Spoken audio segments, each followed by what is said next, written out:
الزوجة لو خرجت بدون استئذان جوزها وراحت عند أبوها وقعدت 10 سنين نفقتها على أبوها.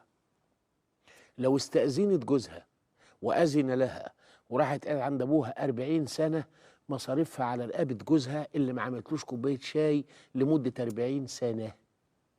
يبقى قاعدة المصاريف أهي، هي اللي فطت كده واتحاسبها لك مخدرة، يا شبع بعد جوع يا ولاد الكلب.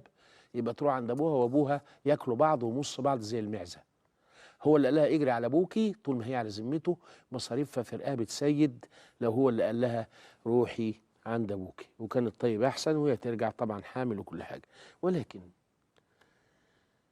يعني الجرح مش حلو، واحنا عندنا أكل شهاد دي عيب قوي إن واحدة تقول لجوزها يا شبع بعد جوع. يعني يا اللي كنت انت واللي خلفوك جعانين وبتشحتوا، وبعدين ربنا اداكوا لقمتين وبشبعتوا فانتوا اساسا من غير اصل وبخلة ومعفنين. المعاني دي كلها كفيلة بانها تحقق الطلاق.